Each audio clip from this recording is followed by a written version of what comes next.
نحمدہ ونصلی وسلم علی رسولہ الکریم۔ حشر تک ڈالیں گے ہم پیدائش مولا کی دھوم، مثل پارس نجد کے قلعے گراتے جائیں گے، اور خاک ہو جائیں عدو جل کر مگر ہم کو رضا، دم میں جب تک دم ہے ذکر ان کا سناتے جائیں گے۔ ناظرین، آج میں جو یہ اسلام کے اندر دو عیدیں اور تیسری عید میلاد النبی کا کانسیپٹ اور یہ کہاں سے آئی، اس کو لے کر کے اس ٹاپک پر آج میں آپ سے کچھ بات چیت کرنے والا ہوں۔ اس سے پہلے کہ میں آپ سے کچھ گفتگو کروں، آپ ان وہابی مولوی صاحب کو سب سے پہلے آپ سنیں کہ ان کی کیا جہالت اور کیا احمقانہ گفتگو کس انداز میں یہ کر رہے ہیں، پہلے آپ ان کو سنیں۔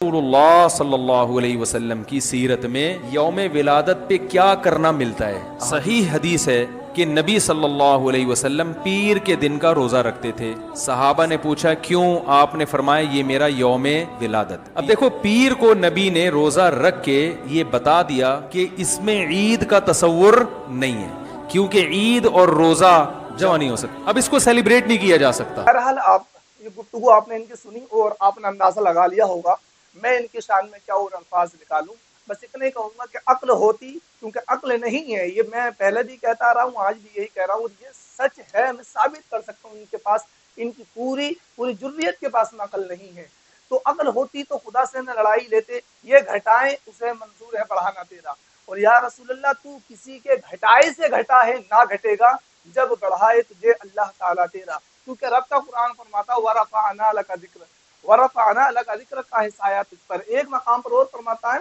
وَلَلْآخِرَةُ خَيْرٌ لَكَ مِنَ الْأُولَىٰ۔ تو پھر ان جیسوں کی کیا بس کی بات ہے؟ ان کے بڑے بڑے آئے، بڑے بڑے ان کے گرو آئے، انہوں نے سازشیں اور پلاننگیں کی آمنہ کے لال کو روکنے کی، ان کے شان کو گھٹانے کی، لیکن وہ سب کے سب نیست و نابود ہو گئے، اور آمنہ کے لال کا ڈنکا کل بھی بجا، آج بھی بج رہا، اور انشاءاللہ صبح قیامت تک یہ بجتا رہے گا۔ تو بہرحال اس میں انہوں نے جو سمجھانے کی کوشش کی وہ یہ بتانا چاہ رہے ہیں، دیکھیں حضور صلی اللہ علیہ وسلم پیر کے دن کا روزہ رکھتے تھے، اور صحابہ کرام نے عرض کیا یا رسول اللہ آپ یہ پیر کے دن کا روزہ کیوں رکھتے ہیں؟ تو فرمایا یہ میرے یوم پیدائش ہے، ٹھیک، یعنی پیدائش کا دن ہے۔ تو انہوں نے یہاں سے یہ استدلال لیا اور یہاں پر یہ بتانے کی کوشش کی، دیکھیں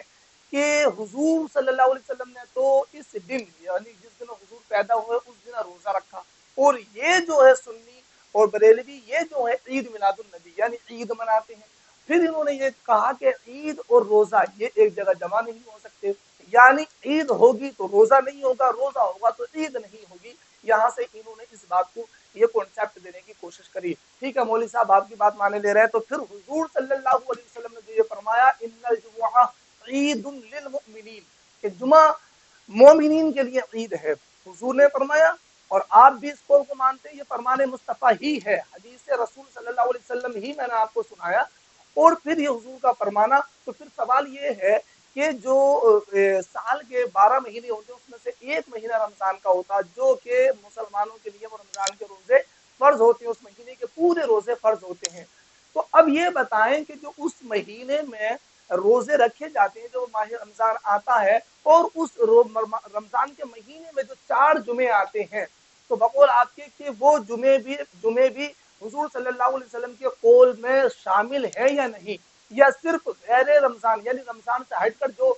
جمعے آتے ہیں وہی شامل ہے، کہ وہی جمعے مومنین کے لیے عید ہے، اور جو رمضان میں جمعے آتے ہیں وہ مومنین کے لیے عید نہیں ہے؟ کیونکہ آپ کے اصول کے مطابق تو یہی ہونا چاہیے، کیونکہ آپ نے یہ بتایا کہ روزہ اور عید جمع نہیں ہو سکتے، اور جو حضور صلی اللہ علیہ وسلم نے فرمایا کہ جمعہ مومنین کے لیے عید ہے، اور یہ جمعہ رمضان کے مہینے میں بھی آتا ہے، تو پھر یہ بتائیں آپ کہ جو ماہ رمضان میں جمعے آتے ہیں حضور صلی اللہ علیہ وسلم کے قول سے ہٹ کر ہیں، اور حضور کا جو قول ہے کہ ان الجمعہ عید للمؤمنین، کہ جمعہ مومنین کے لیے عید ہے، وہ رمضان سے ہٹ کر جتنے بھی جمعے وہ مومنین کے لیے عید ہے، اور جو رمضان میں آتے ہیں وہ مومنین کے لیے عید ہو ہی نہیں سکتے۔ آپ کے اس جو آپ نے بتایا، جو اصول دیا، اس کے مطابق تو یہی بات بیٹھے گی، جب کہ حضور صلی اللہ علیہ وسلم نے جو فرمایا چاہے وہ جمعہ جو ہے رمضان کے جمعے ہوں یا غیر رمضان کے جمعے ہوں، سارے جمعے اس کے اندر شامل ہیں۔ اب یہ بتائیں کہ جو رمضان کے جمعے آتے ہیں، پھر تو آپ کے بقول وہ 4 جمعے جب آئے تو 4 روزے ہی نہیں ہوئے، کیونکہ عید ہوتی ہے۔ اب حضور صلی اللہ علیہ وسلم نے فرمایا تو عید تو ماننی پڑے گی، تو پھر بقول آپ کے پھر وہ روزہ نہیں ہوگا۔